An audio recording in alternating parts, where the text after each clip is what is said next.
আবু হুরায়রা রাদিয়াল্লাহু তাআলা আনহু বলেন, রাসূল সাল্লাল্লাহু আলাইহি সাল্লাম বলেছেন, আসিয়ামু জুন্নাহ ওয়া হিসনুন হাসিনুন মিনান নারে। পৃথিবীর মানুষ মনে রেখো, সিয়াম হচ্ছে ঢাল, যা দিয়ে বিপদ থেকে বাঁচা যায়। তিনি বলেন, সিয়াম হচ্ছে দুর্ভেদ্য দুর্গ, যেটা ভেদ করে শত্রু আসতে পারে না। পৃথিবীর মানুষ শুনে রেখো, মানুষ যদি সিয়াম থাকে, জাহান্নামের আগুন তার পর্যন্ত পৌঁছিতে পারবে না।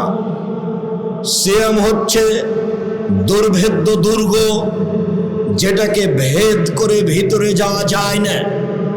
এ কথা আমি বলিনি, এ কথা মুহাম্মদ সাল্লাল্লাহু আলাইহি সাল্লাম বলেন।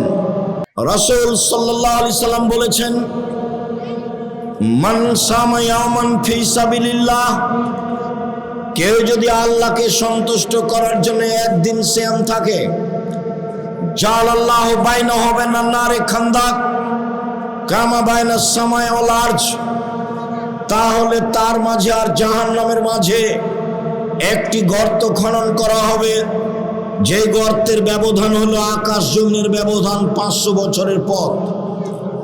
শুনুন, এক হাদিসে বোঝা গেল একদিন সিয়াম থাকলে জাহান্নাম আপনার থেকে সরে যাবে 70 বছরের পথ। দ্বিতীয় হাদিসে বোঝা গেল একদিন সিয়াম থাকলে জাহান্নাম আপনার থেকে সরে যাবে 100 বছরের পথ। তৃতীয় হাদিসে বোঝা গেল একদিন সিয়াম থাকলে জাহান্নাম আপনার থেকে সরে যাবে 500 বছরের পথ। ফলাফলে লোকটি জান্নাত পাবে। সিয়াম থাকলে নেকি পাওয়া গেল না জাহান্নাম সরে গেল? কেউ যদি জানাজার সালাতে যায়, 1 কেরাত নেকি পাবে। 1 কেরাত সমান 1 উহুদ পাহাড়ের সমান নেকি। কেউ যদি মাটি দেওয়া পর্যন্ত থাকে, তাহলে 2 কেরাত নেকি পাবে। 2 উহুদ পাহাড়ের সমান নেকি। উহুদ পাহাড় হলো 4 কিলোমিটার প্রশস্ত, 8 কিলোমিটার লম্বা। নিচে কত আছে তা মানুষ জানে না। জানাজায় উপস্থিত হয়ে মাটি দেওয়া পর্যন্ত থাকলে 2 উহুদ পাহাড়ের সমান নেকি হয়, মানে অনেক নেকির কাজ। কোরআন মাজিদের একটা অক্ষর পড়লে 10 নেকি হয়। আলিফ লাম মিম মানে 30 নেকি হলো।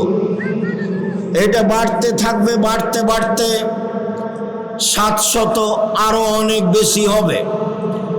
সম্মানিত দিনী ভাই বোন, যারা আপনারা পুরুষ মানুষ, তারা একটু এদিকে খেয়াল করে থাকেন।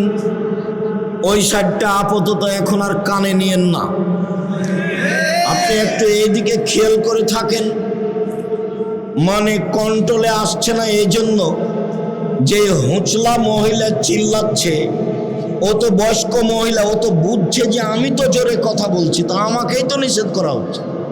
তা আমি যদি চিল্লিয়ে কাউকে থামতে বলি, তাহলে থামবে কে?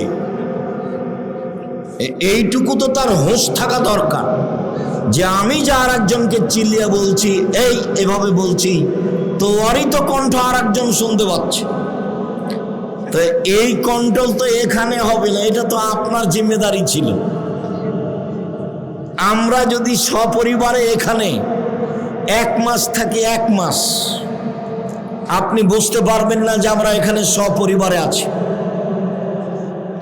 আপনাকে বলেছি 3 মাস, অহংকারও করিনি, গৌরবও করিনি। আসেন বাসায় 3 মাস থাকবেন। 3 মাসে খাওয়ার জন্য চিন্তা করতে হবে না। কোনো সময় যদি পর্দার ব্যতিক্রম দেখা যায়, 3 মাসে জাতির সামনে বক্তব্য দিব না। 3 মাস থাকবেন, খাবেন।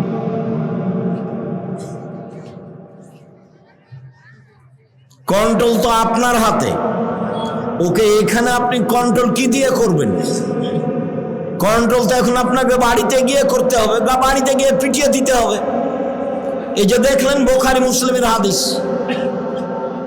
বাপ যদি আবু বকর সিদ্দিক যদি আয়েশাকে পিটিয়ে দিতে পারে, তো আপনার মেয়ে তো একটা বেয়াদব, তাকে পিটিয়ে দেওয়া তো একটা স্বাভাবিক ব্যাপার। পিটিয়ে না দিলে আপনি কাপুরুষ, আপনি একজন অযোগ্য বাপ। আপনি জাতির ক্ষতি করেন, দেশের ক্ষতি করেন, পরিবারের ক্ষতি করেন, জনগণের ক্ষতি করেন। শরীয়তে এক নেকি করলেই 10 লেখা হয়, 700 হয়, আরো বেশি হয়। কিন্তু সিয়াম পালন করে নেকি হয় না, সিয়াম পালন করে জাহান্নাম সরে যায়, বিনিময়ে জান্নাত হয়। আবু হুরায়রা রাদিয়াল্লাহু তাআলা আনহু বলেন, রাসূল সাল্লাল্লাহু আলাইহি সাল্লাম বলেছেন, আসিয়ামু জুন্নাহ ওয়া হিসনুন হাসিনুন মিনান নারে। পৃথিবীর মানুষ মনে রেখো, সিয়াম হচ্ছে ঢাল, যা দিয়ে বিপদ থেকে বাঁচা যায়। তিনি বলেন, সিয়াম হচ্ছে দুর্ভেদ্য দুর্গ, যেটা ভেদ করে শত্রু আসতে পারে না। পৃথিবীর মানুষ শুনে রেখো, মানুষ যদি সিয়াম থাকে, জাহান্নামের আগুন তার পর্যন্ত পৌঁছিতে পারবে না। সিয়াম হচ্ছে দুর্ভেদ্য দুর্গ, যেটাকে ভেদ করে ভিতরে যাওয়া যায় না। এ কথা আমি বলিনি, এ কথা মুহাম্মদ সাল্লাল্লাহু আলাইহি সাল্লাম বলেন।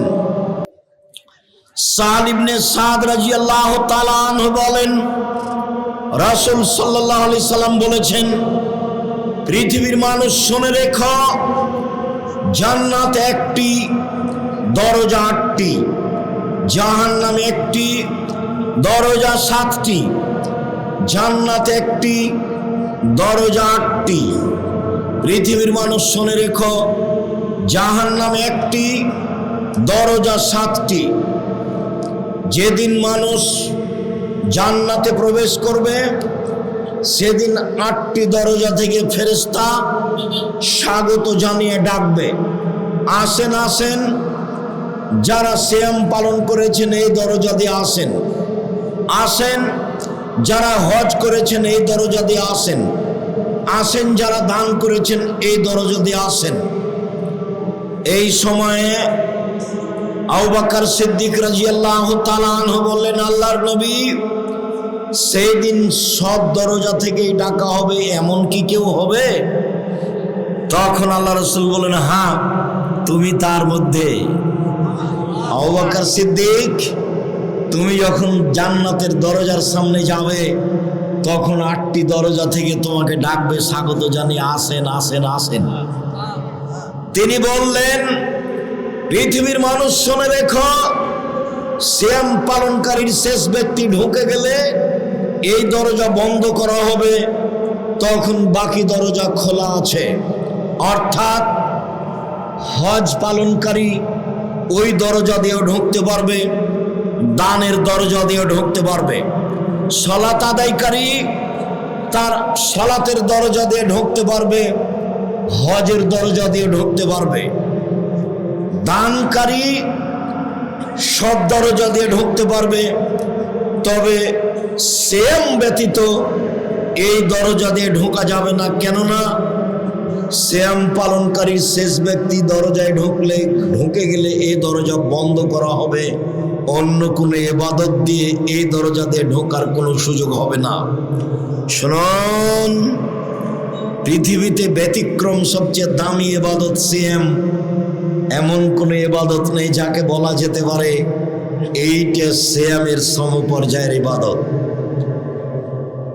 হজ সিয়ামের সমপর্যায়ের ইবাদত জি না। সব দরজা খোলা আছে, শুধু এখন একটাই বন্ধ। কোনটা? সিয়াম। এই সিয়াম ছাড়া এই দরজা দিয়ে ঢোকা যাবে না। পৃথিবীর ব্যতিক্রম ইবাদত সিয়াম। ধারণা যে আপনি আজকে সিয়াম ছিলেন, আজকে বৃহস্পতিবার, আপনার সাথে বেশ কিছু জরুরি কথা রয়েছে। দিনী বোন, আমি আপনার জন্য এসেছি। আমি আপনাকে কষ্ট দিতে চাইনি, আমি আপনার উপকারের জন্য এসেছি। অনেক দূর পথ, লম্বা পথ অতিক্রম করে এসেছি আপনার জন্যই। আপনি দয়া করে চুপচাপ কথা শোনার চেষ্টা করুন। উমামা বাহিলি রাদিয়াল্লাহু তাআলা আনহু বলেন, আমি একদা আল্লাহর নবীকে বললাম, আল্লাহর নবী, মুরনি বিআমালিন, আমাকে একটা আমলের কথা বলেন যেটা করলে আমি জান্নাতে চলে যাব। আল্লাহর নবী বললেন, উমামা, আলাইকা বিসসাম ফাইন্নাহু লা মিসলা লাহু। উমামা, তুমি সিয়াম পালন করো। ইবাদতের জগতে সিয়ামের মতো কোনো ইবাদত নেই। উমামা, তুমি সিয়াম পালন করো। ইবাদতের জগতে সিয়ামের মতো কোনো ইবাদত নেই। এইটা সিয়াম, এইটা সালাত, সালাত সিয়ামের মতো জিনা। এইটা সিয়াম, এইটা হজ, হজ সিয়ামের মতো জিনা। এইটা সিয়াম, এইটা দান খায়রাত, দান খায়রাত সিয়ামের মতো জিনা।